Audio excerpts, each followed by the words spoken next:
अरे आज board of डायरेक्टरची meeting होती ना, काय झालं मीटिंग मध्ये?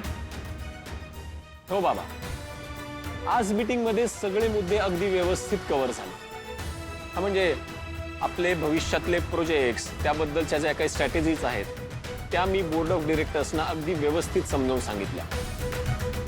एक चेअरपर्सन म्हणून जे जे काही आवश्यक होतं ते सगळं मी केलं। नाही, ते सगळं ठीक आहे, पण त्या मीटिंगला ऋषी का नव्हता? अरे काय विचारतोय मी? तुम्हाला काय वाटलं रे? मी घरी असलो तर ऑफिस मधल्या गोष्टी मला कळत नाही? बाबा, मी त्या मीटिंगला नव्हतो तेच बरं आहे। ऋषी, हा प्रश्न मी तुला नाही रोहितला विचारतो। का नव्हता ऋषी मीटिंग मध्ये? बाबा मी काय बोलणार, मी फक्त आईने घेतलेल्या निर्णयाचा सन्मान ठेवला, बस एवढंच। रोहित, नयनतारा आणि ऋषीमध्ये काहीतरी बिनसलं म्हणून रागाच्या भरामध्ये तिने हा निर्णय घेतला असेलही, पण एक मोठा भाऊ म्हणून त्याला समजून घेणं, तिला तिचा निर्णय बदलायला सांगणं हे तुझं काम नव्हतं का? तुझी जबाबदारी नव्हती ही? मोठा भाऊ म्हणून त्याला समजून घेणं हे तुझं काम आहे। आपल्या आईला समजावून तिला तिचा निर्णय बदलायला सांगायचं का तिने दिलेला शब्द फक्त पाळत राहायचं?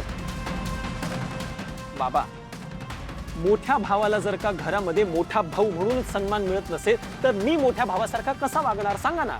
आणि तसाही तो निर्णय आईचा होता, तिला कोण विरोध करणार? हेच होत आलंय आजवर या घरामध्ये। अरे छोट्या छोट्या गोष्टी मनाला लावून घ्यायच्या आणि त्या मनात ठेवून वागायचं हे बाबा, थांब, पाणी पी।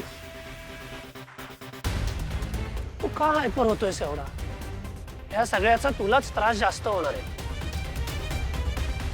सरोज काकी, निंगी आणि कमळीचं जेवण मी रूम मध्ये दिलंय, तुम्हाला अजून काय हवंय?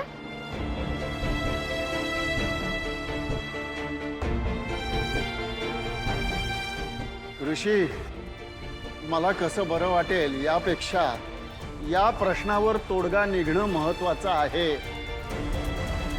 मला या घरामध्ये भांडणं नकोय।